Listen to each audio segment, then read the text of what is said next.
Bonjour, Martin de Trading et Psychologie.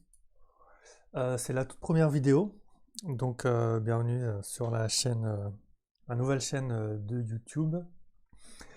On va tout de suite rentrer dans le vif du sujet, donc voilà, je démarre sur la page d'accueil du blog Trading et Psychologie, donc si vous voulez aller y faire un tour.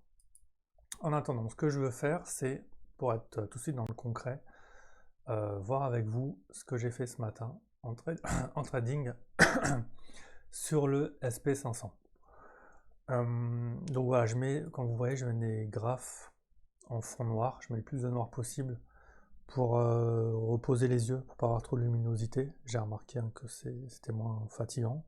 Et puis moi, en plus, il se trouve que ça économise un peu d'électricité, donc c'est jamais, c'est toujours bien.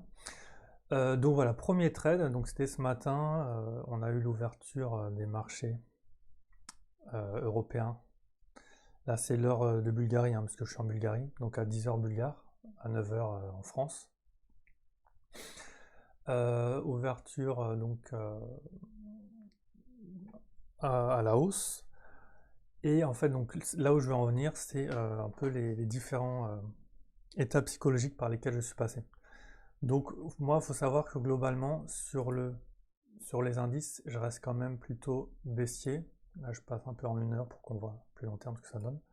Je suis plutôt baissier, hein, donc je guette un peu le point de retournement, même s'il peut ne jamais arriver, j'en suis conscient. Mais voilà, je sais que j'ai une petite tendance à vouloir trouver des points hauts pour prendre la baisse à tout moment.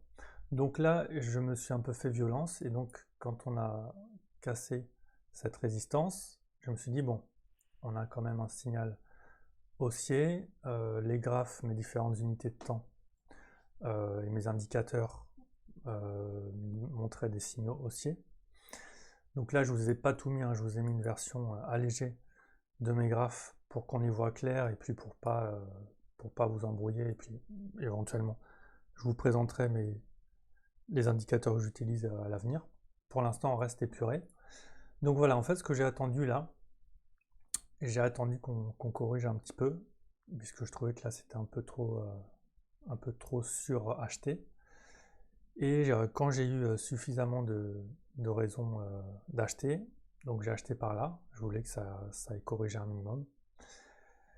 Et en me disant, ben voilà, je sais de mes observations que dans cette configuration-là, normalement, on est soutenu quand même par des acheteurs en puissance et que normalement, il y a des probabilités suffisamment élevées pour que la hausse continue. Bon, cette fois-ci, pas de chance, ça s'est pas fait. Euh, Peut-être que certains d'entre vous verront qu'il y avait des signaux évidents comme quoi c'était pas une hausse à prendre. C'est une autre question. De toute façon, là, on reste sur la psychologie. Et voilà, donc je me suis fait stopper. J'ai quand même attendu, hein. Là, j'ai vu qu'ici ça reprenait un petit peu, donc il y avait une chance que ça reparte. Et puis de toute façon, c'était ma stratégie sur ce trade, c'est de me dire que j'ai des probabilités qu'à un moment les acheteurs reviennent en force, donc ça vaut le coup de laisser un peu de marge. Donc voilà, j'ai été stoppé. Et en fait, là, ce qui s'est passé, donc petite déception, hein, forcément, même si bon, j'étais content d'avoir pris cette opportunité qui me semblait correcte. Et là, ce qu'on a fait, c'est qu'on a réintégré la résistance cassée.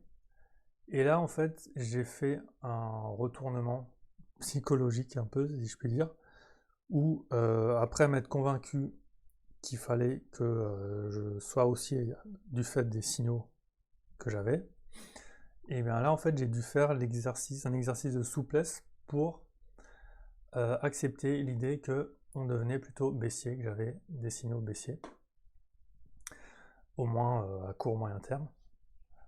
Et je trouve que c'est un point assez intéressant en psychologie du trading, c'est d'être capable de s'ouvrir aux différents scénarios. Et c'est pas toujours évident, surtout quand on a un biais fortement haussier pour diverses raisons, notamment quand on est positionné à la hausse par exemple, on a tendance à ne pas avoir envie de percevoir les signaux de vente. Et j'ai remarqué en fait que c'était là que c'était le plus intéressant et que je reviendrai sur cette question, je pense que ça vaut le coup. Quand on est, donc par exemple là j'étais haussier, et quand je vois que ça baisse beaucoup, et que ça me fait du mal, entre guillemets, ça me fait, je me fais violence en acceptant l'idée que c'est en train de baisser, et ben finalement j'ai l'impression que c'est souvent là qu'on est capable vraiment de percevoir les vrais signaux. Il suffit juste d'être capable d'avoir la souplesse mentale de changer complètement d'opinion. Donc voilà, pour continuer, donc je me suis positionné là. Pareil, donc là on était très survendu. Donc je me suis fait un petit peu violence pour patienter jusqu'à une correction suffisante. Donc j'ai réussi à patienter, j'ai été plutôt bien récompensé.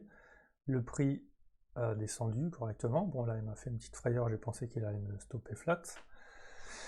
Et en fait donc j'avais mis mon take profit automatique ici. Comme on le voit, il l'a frôlé. Donc légère frustration ici. Je vois que ça remonte. Je me suis dit que, étant donné la configuration graphique, il fallait que je prenne une majeure partie de mes gains. Donc j'ai clôturé les 3/4 de ma position ici. Et j'ai laissé tourner le reste. Avec mon stop ramené à flat. Donc l'idée c'était soit je gagnais quelque chose, si ça continue à baisser, soit j'étais stoppé flat. Après, à partir de ce moment-là, ce que j'ai fait, c'est que j'ai éteint mes écrans. Je me suis dit, voilà, j'ai rien à perdre. J'ai mon quart de position qui tourne encore. Je reviendrai voir après le déjeuner ce qui s'est passé. Je ne vais pas me stresser, m'angoisser, aller vérifier tout le temps ce qui se passe, comme on fait avec ces emails ou avec Facebook par exemple, puisque c'est quelque chose sur lequel je travaille actuellement. Et donc là on voit, ça a bien baissé, très joli, ça a dépassé mon point initial de take profit. Ça a baissé très joliment. Ici même, voilà, je pense que j'avais un gain assez intéressant. Et puis hop, donc là, je me suis mis sur mes ordinateurs à peu près là.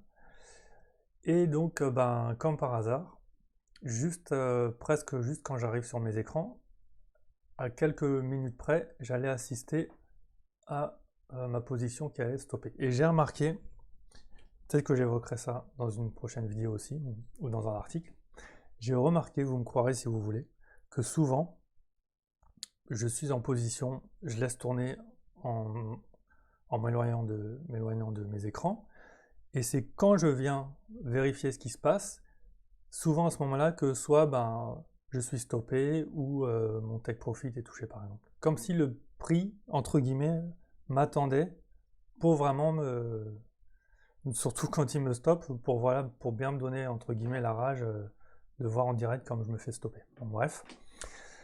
Et donc voilà, là j'ai constaté que j'étais stoppé flat. Alors j'allais dire, c'est dommage parce que j'étais gagnant de pas mal.